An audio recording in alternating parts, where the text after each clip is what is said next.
There's a certain power you acquire when you walk away from something and say, I don't need to do this anymore. In 2013, Steven Soderbergh dusted off his hands and said, I'm done making movies. I'm done with the film industry.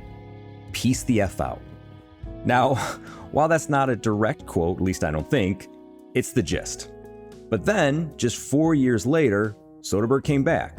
And while he was a trailblazer before he retired, he's been a downright maverick in the 2 movies he had made since returning.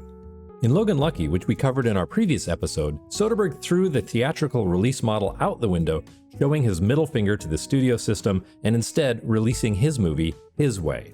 The box office results were uninspiring, but Soderbergh has never, ever let failure keep him from taking his next big swing. With his 2018 movie, Unsane, Soderbergh is abandoning another traditional convention of filmmaking, the camera. I'm Michael Moreci. And I'm Keir Graff. Welcome to the Filmographer's Podcast, the show where we study a director's entire career, one movie at a time. As you already know or may have guessed, this season we've been examining Steven Soderbergh, a man who, my God, is nothing if not resilient. Resilient, headstrong, restless. There are so many adjectives we can use to describe this guy. Maybe he's the one who's unsane, huh? Because, when I think about it, I can't come up with another director who's made life as hard for himself as Soderbergh has. I know what you're saying. He's such a drama queen. He so is.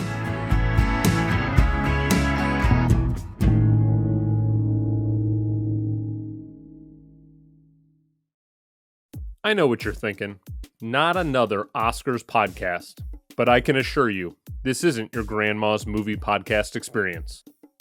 The Revisionist Almanac, an interactive monthly show that uses the luxury of hindsight to go back and fix Oscars mistakes of the past. I'm Andrew Corns, the host and creator.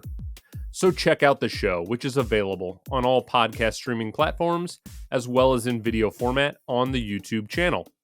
You can also find and follow the channel on every social media platform at the handle Rev Almanac.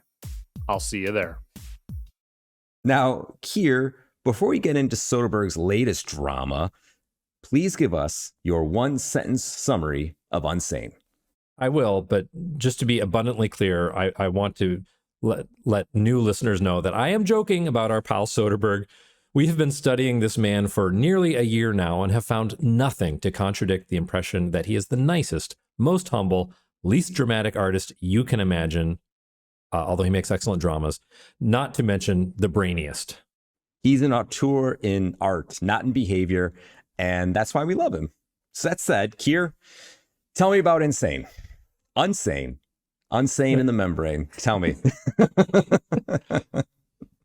In a plot that plays like Franz Kafka's script for One Flew Over the Cuckoo's Nest, Sawyer Valentini, who has changed cities to escape a stalker, visits a therapist for help, only to be involuntarily committed to a for-profit mental institution where her stalker finds employment as a nurse after murderously assuming a false identity.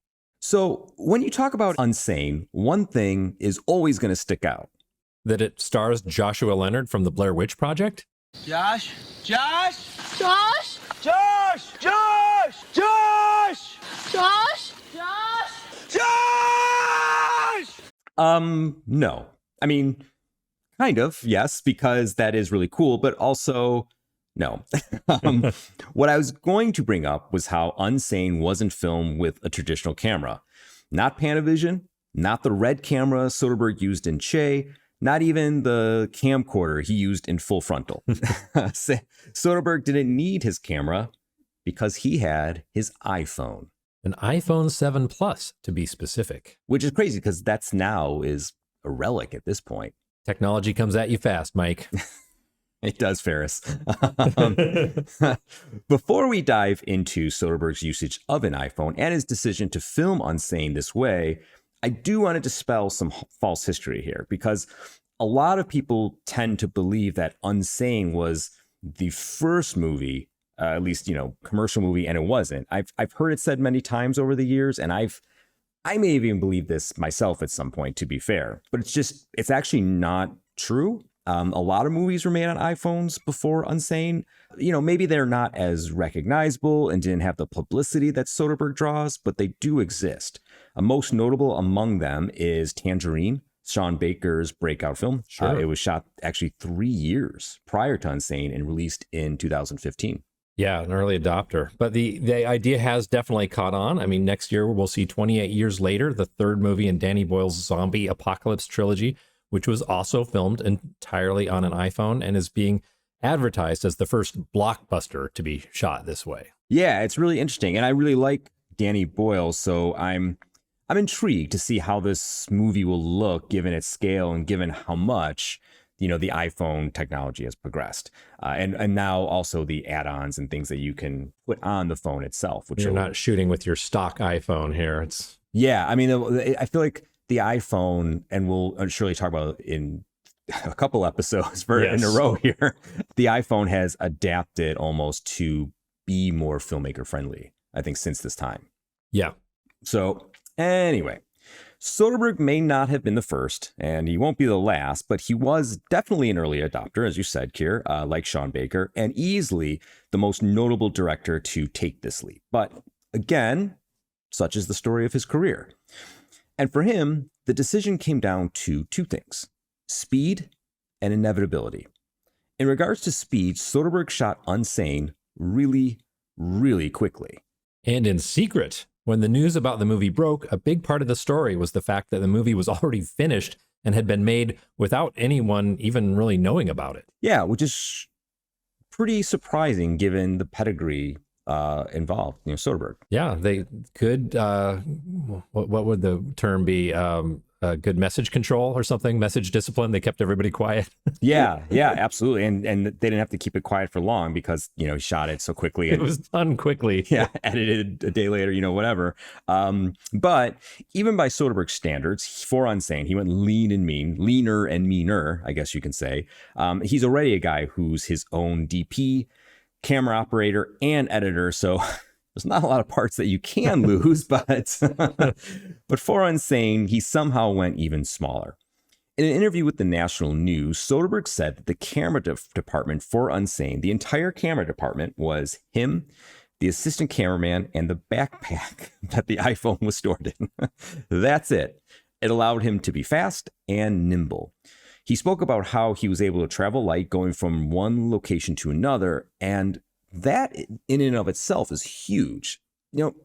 For those unfamiliar with film production, one of the things that takes the most amount of time while making a movie is going from one location to another. It's called a company move, and it literally requires the entire crew, the company, to pack up everything, camera, monitors, lights, everything that you have and need, and move it from one place to another place. Now, it might not sound like a big deal, but having experienced this, it really is. Even if you're moving, let's say, from one room in a house to another room, it's a really time consuming process. It just takes time. And God forbid you have to travel to another location altogether. Even if it's across the street or across the town or wherever, it takes hours. It can take your entire day. It can take half your day. And if you're not filming with multiple, sometimes there'll be a second unit that is doing smaller stuff and, in between, or actually just, setting up for that next shot, for that next location. If you don't have a second unit, and if you don't have a big budget, you do not have a second unit, it's just going to take you all this time and gobble through your time. And once you start gobbling through time, you start gobbling through money. Time is money. The longer it takes to shoot a movie, the more it's going to cost. And I'd imagine Soderbergh is continuing to cut out lighting for the most part. I mean, we've discussed before how much he leans into available lighting, and it seems like he's doing that a lot in Unsane, using the facility's existing lights and natural lights to get the job done, which is part of the reason it looks so grim.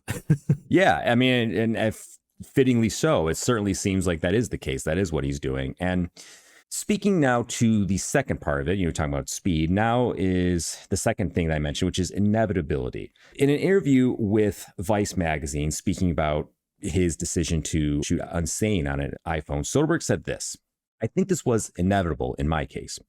Watching this technology advance over the years and trying to imagine a project I could use it on, I saw it as a benefit and not a compromise. About a year ago, this project began its journey to the screen, and I thought this is really something that fits the technology that allows for the flexibility and speed that I'm interested in, that I'm always interested in. I'm always looking for ways to strip the process down to its absolute essence, and that includes everything from crew size to my own process creatively to the size of the capture device. End quote. And then, again with the national news, Soderbergh said this, quote, "If something is possible, you know somebody's going to do it." And so I guess my attitude then was, this is going to happen. It's possible, so why don't we start the process of exploration? End quote. As expected, Soderbergh is very honest and pragmatic. It's funny because when we started this podcast, I was definitely in the same camp as Paul Thomas Anderson, Christopher Nolan, Quentin Tarantino, Wes Anderson, directors who all shoot on actual film using more traditional filmmaking techniques. And I think this goes back to my nostalgia for the magic of the movies. And truthfully, Unsane would have looked, better if it had been carefully lighted and shot on film. But I love Soderbergh's restlessness and more particularly his bravery. He is just absolutely fearless. Is every one of his movies a labored over piece of perfection? No, it is not. But I can't think of any director who's evolved as much as he has. And that's just damn interesting. And on a personal note, Soderbergh inspires me to be less static in my own approach to creation. Sometimes when we try a new way of making something, the new approach changes the final product in interesting ways while teaching us lessons in the process. Yeah, I really love that, Keir. I think that's really, really an amazing insight because you're right. We have this nostalgia for film and this idea that the tactileness and what it means. You think of movie, you think of film, and you think of these directors who are out there championing it, and it's great. I'm not diminishing that, but also there's something to be said about like everything Soderbergh's talking about, which is just as valid and interesting, and like you said, can spark new creativity and new ideas and new way of doing things. So I really like that. And it also makes me wonder if you're dictating the outline of your next novel to your iPhone and letting an AI, are you letting an AI assistant write the scenes? That's between me and my iPhone, Mike. It was really a creative choice. Like, it wasn't a budgetary issue. I could have shot it on anything. I felt like this movie would be well served by my ability to put a lens anywhere I wanted in a matter of seconds. That this kind of movie needed a kind of physicality that a small capture device can provide. So it was a legitimate, to my mind, a legitimate creative choice. And I look at the movie now, and I don't think it'd be as good if I'd had to shoot it in a conventional way. Friends, a really quick interruption. You like us, and we like you. We like that you're listening to our show. We work very hard making it, and we love offering it to you for free. But we need a little help. We need ratings, or better yet, small reviews. They are so incredibly vital. Ratings and reviews help us find new audiences by currying favor with the algorithm overlords. I kid, but I'm also not kidding. Look, it'll take you no more than 2 minutes, if that. Open the device you're listening to us on right now. Like, you're listening, you're on the phone, computer, whatever, and just click on the whatever. There's the stars there. Click on it. Leave us a rating. You can do it right now as I'm speaking. Give us a review, even if it's just Soderbergh rules. You can do that. That can be a review. That's fine. Anything at all helps. We're just kind of riffing here, and we're delaying the actual episode just by a few extra seconds to give you time to leave that rating or review. And if you're listening on YouTube, click on that thumbs up, subscribe to our channel, and then smash that alerts button, the one that looks like a little bell. That's the one. All right. Getting back on track, Keir, we're going to get into our reactions of the movie itself as a movie, but I wanted to get your thoughts first about Soderbergh's decision to shoot Unsane this way. In your opinion, did it work? It did. Although, as I said a moment ago, the film could have looked, quote unquote, better with clearer images, better lighting, and lenses that delivered more precise effects. But, obviously Soderbergh knows how to do those things and chose not to. And given the story and setting, a woman asks an institution for help, they incarcerate her for profit, and nobody believes her when she insists one of the nurses is the very stalker who drove her to seek help. I mean, given all that, the dark, grim, claustrophobic look works really well. I did get a wee bit tired of the distorted wide angles in some scenes, but it worked great in the extended sequences in the padded cell. And the way he was literally able to attach the camera to Claire Foy when she's dosed with the wrong drug, and to Leonard when he's chasing her through the woods was perfect.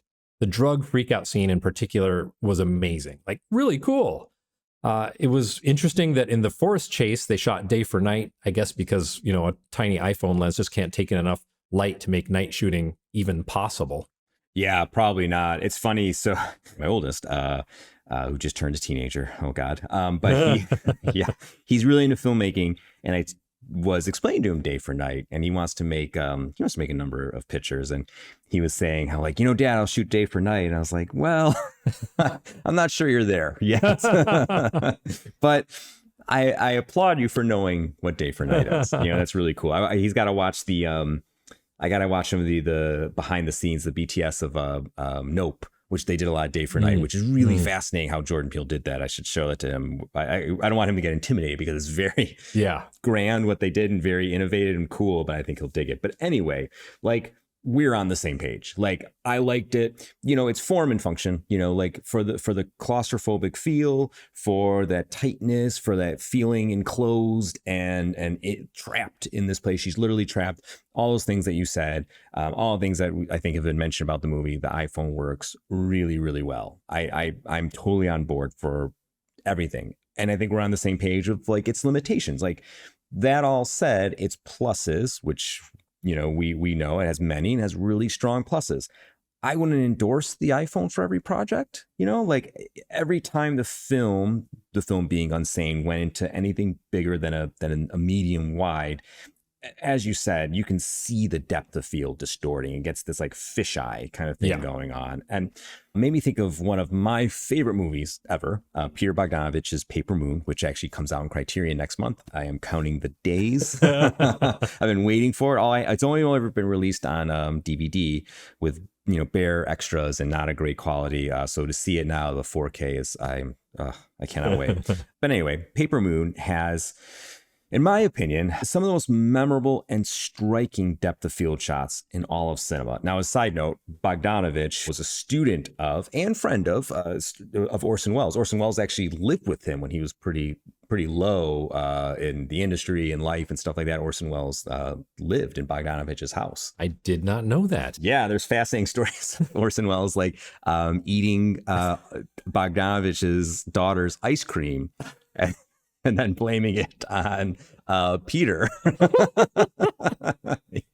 So his daughter kind of, did you eat all my ice cream? And Peter would know, oh, Orson. That's a sitcom right there. That is Orson and Me. Yeah, Bogdanovich and Wells. Yeah, there is a movie, Orson and Me, I believe. A Richard Linklater movie, I think, is what it's called. Oh. Or something like that. But anyway, there is a Bogdanovich and Wells sitcom to be made. I can't wait to hear the catchphrase, Orson. I wish one of us can do a good Orson. I'm not gonna try. I wish. But anyway, so their friendship, but more so the obvious tutelage that Orson, who's a big depth of field and big innovator of all of these things of camera and wides and things like this, clearly rubbed off on Bogdanovich. But getting back specifically to depth of field shots and in Paper Moon and Unsane, in Paper Moon, when you do a depth of field shot, you have clarity and, of course, the entire depth of field. The foreground, the background, the midground, all of it is clearly visible. There's a scene where Ryan O'Neal's character buys a train ticket, and it's so wonderful. It's so astonishing. Just the narrative layers occurring in this moment, is to me peak cinema. Like, I don't want to spoil it because this is a Soderbergh podcast and we've said that we'll spoil Soderbergh movies. I don't want to spoil other movies, but it's worth looking up and checking out. Like, you just look up the train scene and you see these great reverse shot of Ryan O'Neal and the train ticket, the guy who's selling the ticket, and you see what's going on, the mid-ground and background and how it all connects. And it's fantastic. You probably just find it on YouTube. You don't have to watch the whole movie. You should watch the whole movie. You should watch it a few times, but there is surely video essays on it discussing this because it's so great. But the point is, to achieve that kind of depth, you need a wide angle lens, which the iPhone isn't equipped with, hence its struggle with the wide shot. But again, the iPhone does have an advantage, a fitting advantage, because when you use a wide angle lens for a close-up, on the other hand, it tends to distort an actor's face. That's why, actors won't always be crazy about you shooting in a wide and getting them too close, because obviously that's their moneymaker and they want to look as good as possible. If you get too close in a wide angle in the foreground, it will kind of stretch the features a little bit, and you can see it in Paper Moon when that scene I'm talking about, Ryan O'Neal looks a little kind of stretched out, like not exaggerated, not dramatically, but you can tell a little bit. So, it's similar to an iPhone trying to go wide. You get these distortions depending on the lens and depending on the depth of field and how close the subject is, how far the subject is. Now, that technical journey aside, let's talk about the movie itself. The movie as the movie. Keir, did you like Unsane? I did. I feel like I just agreeing with everything. Yeah. It's not one of my favorite Soderberghs, but it is a very solid entry in the middle. While I found Foy's American accent to be a work in progress, I thought her performance was excellent. And Leonard was convincingly scary and unhinged as the stalker. Jay Farrow, former SNL guy, was solid as a helpful investigative journalist who becomes collateral. And Juno Temple really threw herself into her role as a troubled fellow patient.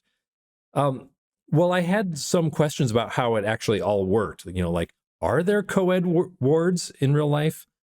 Why don't they just run out the front door when she visits her mom in the lobby? Wouldn't there be more security cameras in the halls? Or, how did Strine get out of the cell? Those are cavils. It works well in all the big ways. It has the classic Soderbergh theme of the individual going against the institution. The gaslighting theme, which ended up being particularly salient during MeToo, was powerful. And it works just on a psychological thriller level because for a while, we're not 100% sure whether the guy she identifies as her stalker really is. There is a little moment early on, like, is she actually crazy? The circumstances reinforce themselves to the point of absurdity because she shouldn't be there. And when she expresses her outrage, it only reinforces the institution's argument that she's unstable. Hence my use of the word Kafka in the one sentence summary of this. Yeah, definitely. I never thought about that, but that's a great point. One of those little details that just makes me appreciate this movie is just a little scene that would have been a throwaway scene for so many other directors. I love the way in early Soderbergh films like The Limey, he'll invest a small scene with secondary characters with like a little bit, a little something extra. And he does that again here. When the cops show up to supposedly investigate her claim that she's being held against her will, there's an unnecessary but terrific bit of business between the receptionist and the cops that just kind of like show these cops come to this institution a lot. And there's this kind of bantering relationship between the receptionist and the cops. And she likes one of the cops and doesn't like the other one. And she's ribbing him and they're talking about the bad coffee. And the purpose of that scene is just to show that the cops are not going to act on her request that they get her out of there. But it makes it almost more powerful because the banter is so banal. And but at the same time, they just invest it with that little something extra, this actorly something that allows us to watch and enjoy this little interaction. I just love that. Yeah, no, it's a cool moment of, another layer of institutional failures, Yeah. So yeah, all in all, I liked it. I mean, it explores some of the same things as side effects, gaslighting, institutionalization, pharmaceuticals, but, I would say in a more focused and effective way. What about you, Mike? You know what? I mean, you took the words out of my mouth in a good way because I liked it. I liked Unsane quite a bit, and we had the same thoughts. I do Foy's attempt of like a Italian Bostonian. It was interesting, but I never judge a movie. I don't care. It is, you do notice it, and a lot has been made of it, but Soderbergh got really defensive about that. And there's some quote I came across while I was researching this that, where he said something like, if you don't think she's the right actress to play the part, you don't know anything about film criticism or something. And of course, her performance is terrific.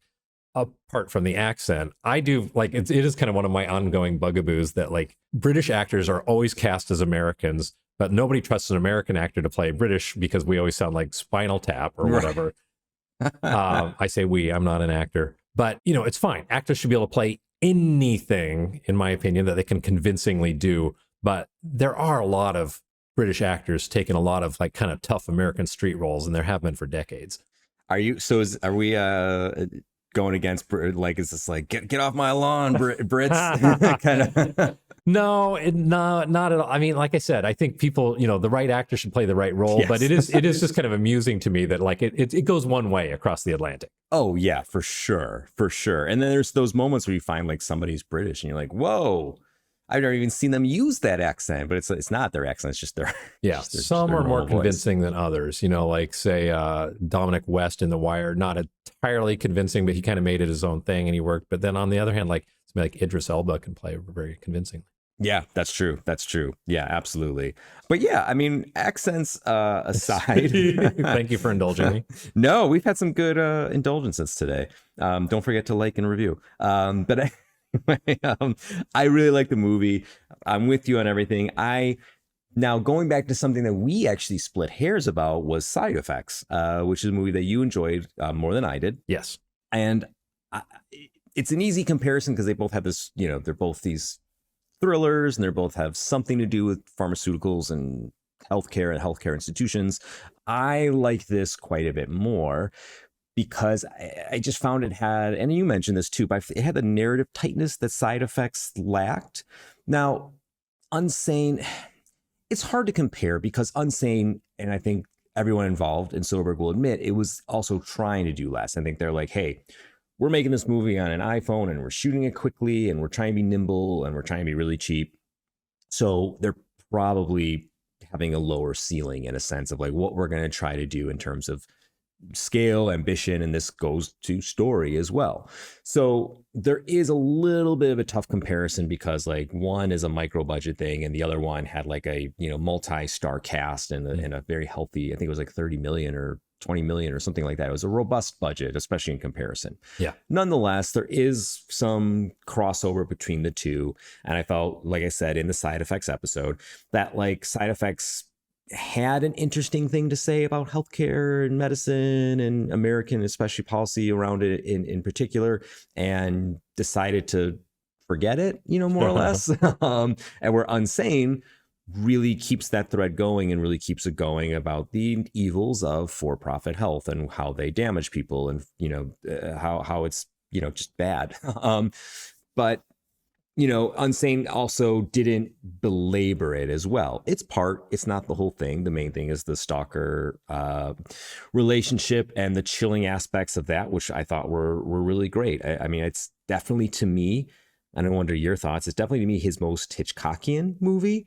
And I think every filmmaker at some point has to make a movie that people call Hitchcockian. It's an unwritten law in Hollywood, unless you're De Palma, which Whole career.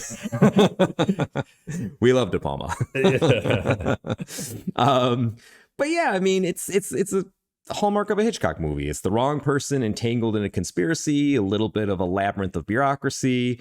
Are they the wrong person? Who can you trust? And can you trust what you're seeing? Can you trust the narrator? Can you trust the main character? It's very reminiscent to me of like Spellbound or, Shadow of a Doubt, movies like that.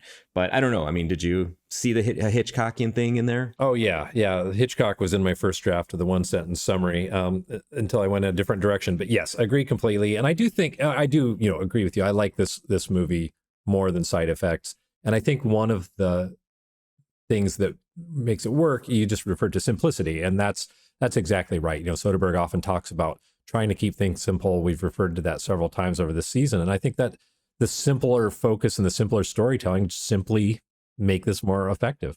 Yeah, I think so. Like, there's enough of the healthcare thrills and what he had to say about that, and enough of the stalker and character stuff that they balance each other out. They're both clear. You got the right proportion, and it worked. Yeah, like Very clear, very simple, straightforward. But that's all I can say, really. It's a stylish, taut thriller that works. It has a sinister undercut eviscerating the American healthcare system, which we said, very familiar for Soderbergh.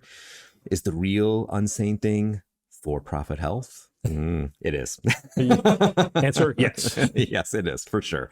If I have one gripe, one thing that throws me off, and I've seen this movie multiple times, and I always kind of forget about it, and I find myself wondering about it only to remember what it is, how it presents itself, how it works. But it's so implausible. It's so implausible. And you mentioned some details as well. But the thing that gets me is like the implausibility that David could infiltrate the facility so quickly and so seamlessly. Like, it gets revealed later how it did. You mentioned he kills a new hire, or at least who we assume is a new hire, and takes his place. But like that explanation doesn't come soon enough, because you're left wondering it for a long time. You're like, how the hell did he get a job here? Like, so quickly? Like, that's really like within 24 hours, like that's really fast. So and especially in a healthcare facility, you think there's some background check. I'm sure there's not a ton, but something. And like, when you do get the explanation that he did kill this person, assume their identity, it's like nobody recognizes that he's not who he says he is. Like, nobody who interviewed him sees him around. It doesn't seem like a huge facility that, like nobody knew, nobody noticed. Like, it's just like, there's always stretches in these types of movies. There's always going to be things that's like, hey, wait a second, he couldn't blah, blah, blah, or she couldn't have done this. That's natural to these. But it was a big one. And I think it gets explained too late, and the explanation really isn't sufficient enough. Yeah, I agree that caught me up too. And again, there's always a leap of faith, as you say, in these kinds of movies. And it certainly didn't ruin the movie for me in any way. But I think the one way in which this works for the film is that he appears so quickly that your first inclination is to believe that she is actually crazy and she's imagining it's him. Because he appears so quickly. How could it actually be her stalker? So, my first watching of the movie, my first take is like, well, she is crazy and she's just seeing him on a guy who is not actually her stalker. Then of course we find out she's right. It all twists around. But I agree, just like in terms of the practicality of this, like he would have to be following her so closely to know that she was there and institutionalized, and then to find a new hire, and then to be able to kill him in time to show up. It's a stretch for sure. Yeah. And while we're talking about stretches, one thing that hopefully you can explain this to me, when she shanks him in the padded room at the end and takes the keys off his belt and lets herself out and closes the door behind her and runs through the hospital, how does he get out of that room? The keys are still in the door. Oh, they're still in the door. She leaves them in the door. I just missed that. Yeah, she leaves them in the door. I just assumed. Yeah. I'm pretty sure. Why would you leave the keys in the door? I know. It's maddening. Again, it stretches. But yeah, I don't know. That's the thing. Like I'm always, we've talked about how much we both hate the YouTube, plot hole videos and like, stretches. I mean, one of the biggest movies of all time is like a guy who looks like Grimace, who has magic rocks and will snap his fingers and eradicate half the population. That could never happen. No way. Watch my YouTube video. Your life slips away from you, Changing your phone number and your email becomes normal. Changing your lunch hour every day becomes normal. Second guessing every single thing you say in case it might be misinterpreted. Normal. Taking out a restraining order. Normal. Relocating to another city. Normal. But you still see your stalker everywhere? Well, rationally, I know that this is my neuroses colluding with my imagination to manifest my worst fears. I know that. But I'm not rational. That was a chilling scene. One of the many chilling scenes in Unsane. Now, normally we'd probably have a good-hearted laugh at Matt Damon showing up in yet another Soderbergh movie. and again in a cameo role. But his role is really too unnerving to talk about. He's essentially, or to laugh about, essentially he's explaining to Claire Foy, who, by the way, is fantastic, if we haven't already said that, how to live a life where you're always on guard, always ready to be attacked, assaulted, bothered, stalked, everything that women go through on a regular basis. Yeah, and look, we don't want to seem like, those guys, putting that in quote, the ones who pretty much, oh man, these guys go around saying that, hey, we're feminists and let us speak for women and contribute to the problem. But there is something to be said. There's something to be said about the power dynamics between men and women that is undeniably part of Unsane. Yeah, Unsane was made right in the middle of the MeToo movement and the fall of Harvey Weinstein. Well, it wasn't inspired by those things because this movie's inception predates them. Soderbergh is very candid about how his movie has been, reshaped and, seen through the lens of those moments.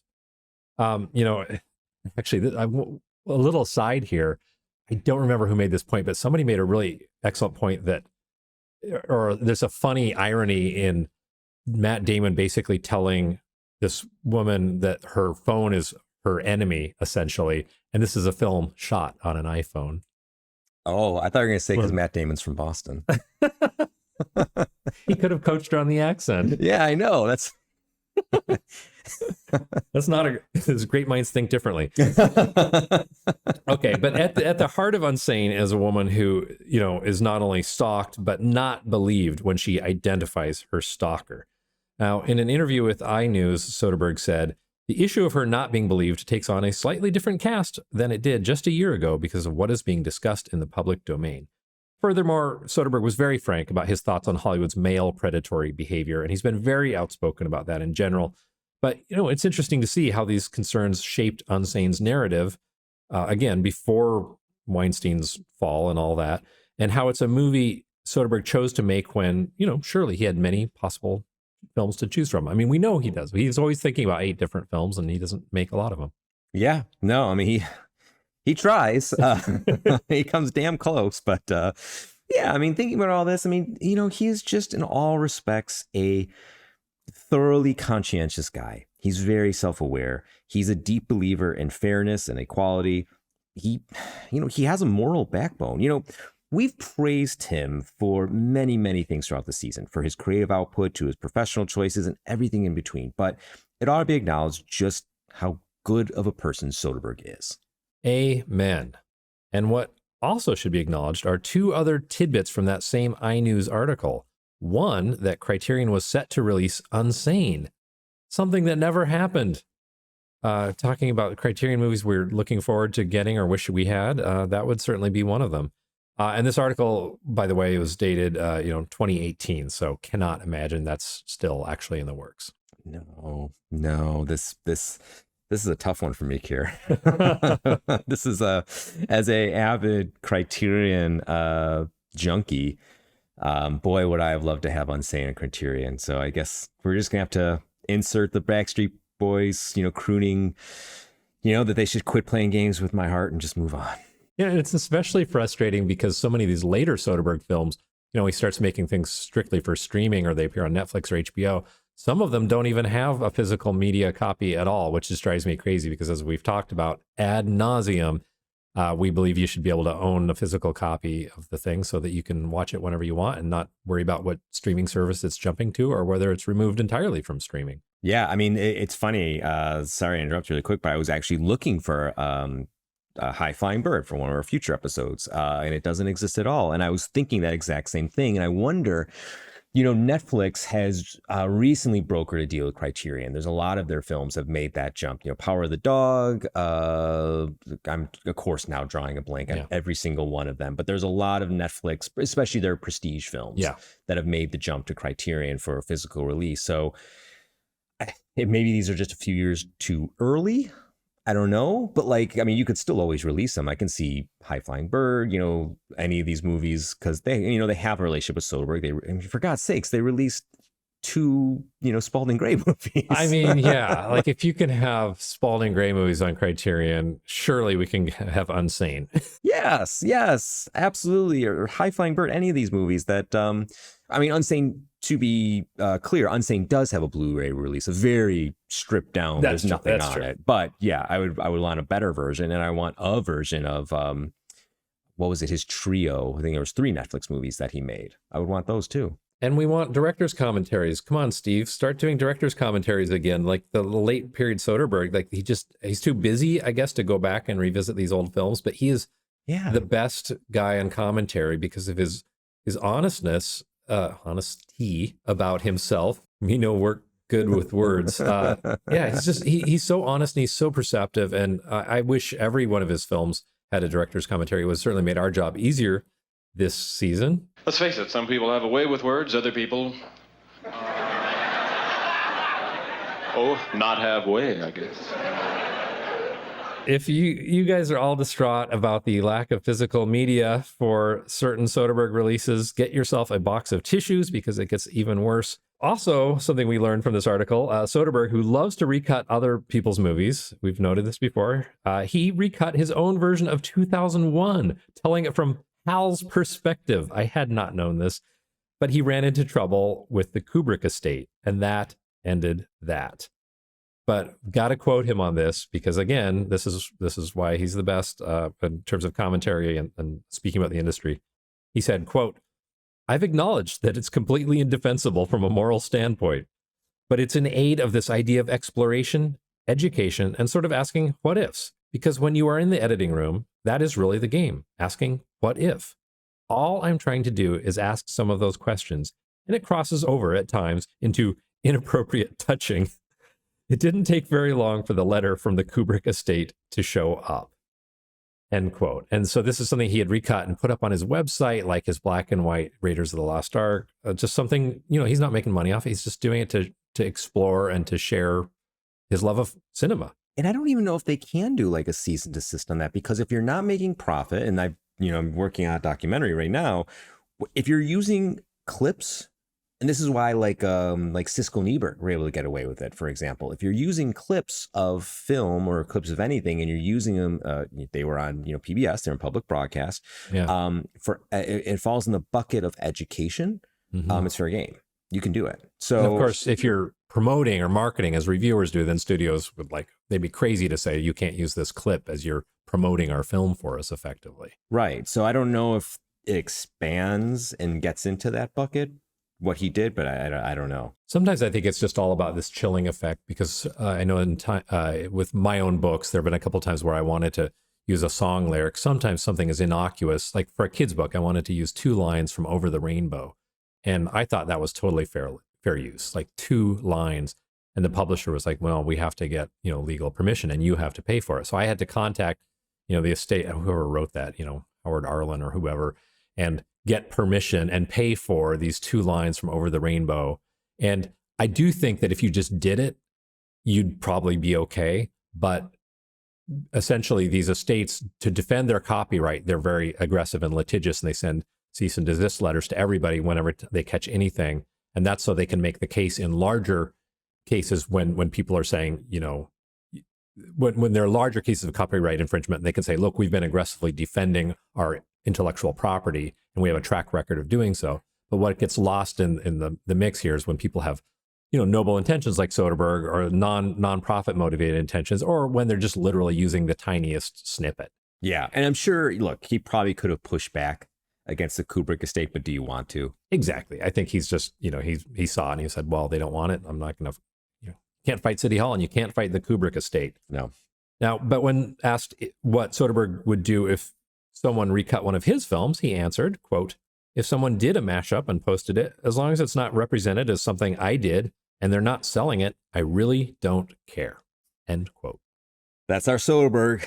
We should pour out some of Soderbergh's own Sagani 63, going back to the Kubrick thing, and just lament what could have been. Hal's perspective. I don't even know how the first third of the movie works. He's not there.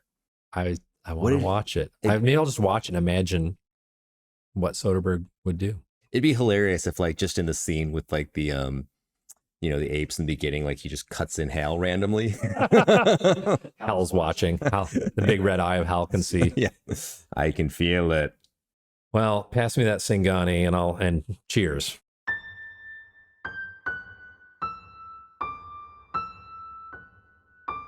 So, the restaurant is closing, effective immediately. But tomorrow, I'm still hosting my holiday poker game, and I'll need staff to work it. You shouldn't do this to people, not on Christmas. Have any of you noticed your paychecks being a little late? I saw something weird on Chip's computer. I'm pretty sure I'm like $14 short. These irregularities, they don't happen by accident. What you need is someone who knows their way around such things. There's gonna be like 60K in that place tomorrow night. They're gonna be playing poker for a few hours. That gives us plenty of time. Crack open the safe, get that money, and get out. All right, let the games begin. Christmas is coming our way.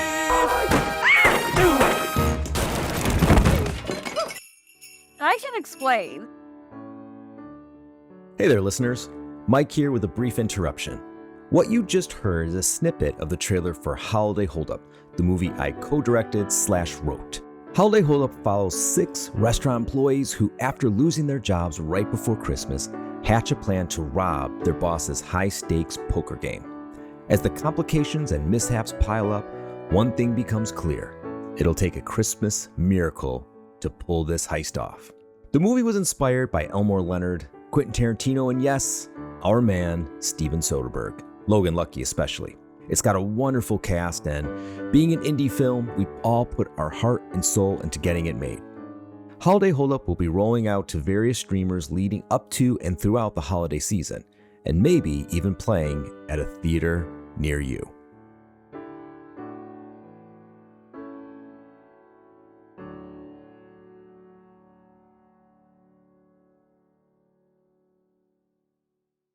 All right, Mike, it's time for the moment of truth.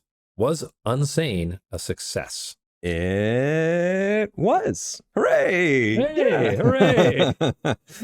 Made for just $1.5 million, it went on to gross nearly $8 million domestically, $6.5 million internationally, for a haul of just over $14 million.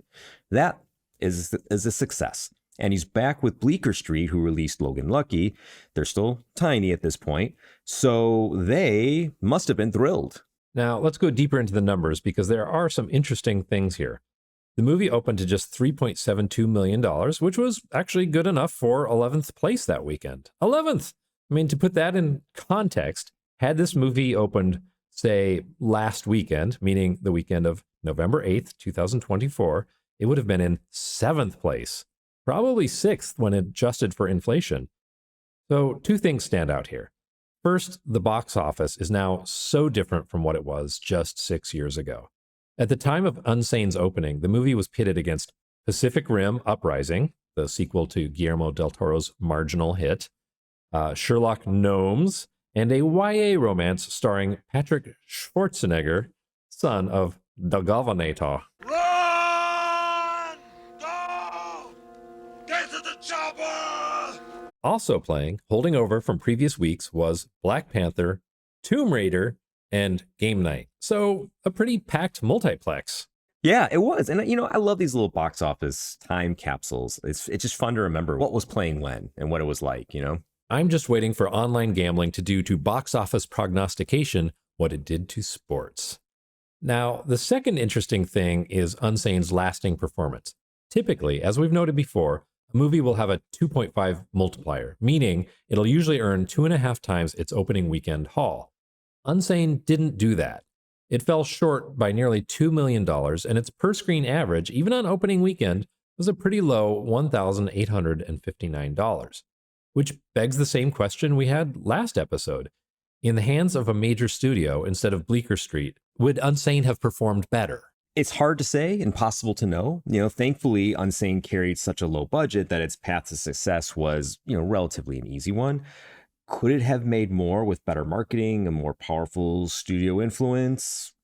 There's a good chance. You can even say probably, but ultimately, all's well that ends well, and Unsane was a hit. Yeah, well, it was a hit with critics too. Despite being a smaller film, Unsane has racked up over 200 reviews on Rotten Tomatoes, which isn't bad.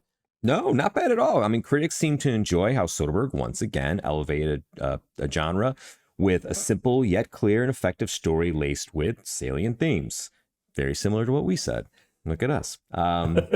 Justin Chang, who's just one of the best critics, Justin Chang of the LA Times, said it best, in my opinion. Soderbergh This is his quote. Soderbergh is one of the most dexterous directors working in the American mainstream, and he has a sly talent for lacing even a seemingly disposable genre offering with smart, incisive ideas. End quote. Yeah, couldn't agree more. Yeah, that's a good one. And this is a good one too. K. Austin Collins of The Ringer wrote, Unsane is easy to treat like a parlor trick, a movie more interesting for how Soderbergh is trying to disrupt the Hollywood system than for how entertaining it is. But it's Unsane's allergy to bigness that liberates it.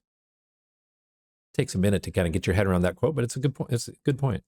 And Rafer Guzman of Newsday wrote, with nods to Samuel Fuller's classic madhouse thriller Shock Corridor and a low-budget feel that gives the film an added sense of grit, Unsane qualifies as a minor masterpiece.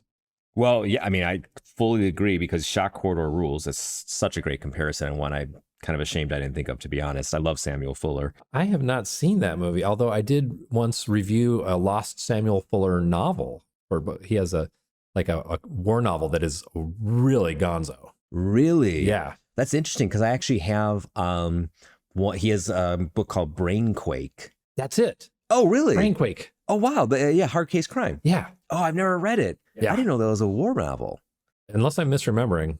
No, I mean, he did a lot of war pictures. The Yeah. Steel Helmet is fantastic. Oh, it's so good. I love Samuel Fuller. Yeah. Season 2, Sammy Fuller. Wait. I thought it was season 2 was going to be Peter Bogdanovich. Oh, boy. Don't play with me, Keir. Now, before we go to break, I want to point out one interesting little factoid about this movie. It was scored, according to the credits, it was scored by David Wilder Savage, who's actually Thomas Newman. What? Yes. Turns out Soderbergh isn't the only one who can work on his movies with fake names. Why did he do that? I don't know. You know, what's funny is that he worked with Soderbergh before. So Newman, as Newman. Hello, Newman. Hello, Newman. Hello, Newman. Hello, Newman. Hello, Newman. Hello, Newman. Oh, I know the chunky that left these chunkies. Newman! Worked on Aaron Brockovich and, oddly enough, Side Effects. And his score for Unsane is awesome. Why he chose to work under a different name is, I don't know, actually unclear. I dug and I just couldn't find anything at all. Maybe he was David Strining Soderbergh. Oh, creepy.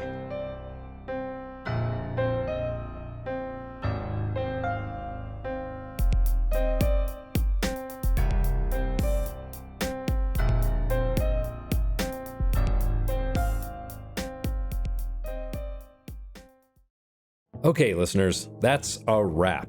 As always, you can find us on X at FilmographerPod, Instagram at The Filmographers, and we're even on the TikTok now. Or you can just send us an old-fashioned email at thefilmographerspodcast@gmail.com. Thanks as always to Kevin Lau, our producer, Gompson, who composed and played our theme music, and Cosmo Graff, who designed our logo. Join us next week on the Filmographers Podcast when we discuss just how far Soderbergh is willing to take his commitment to not doing anything you'd expect him to do. The results will be unexpected.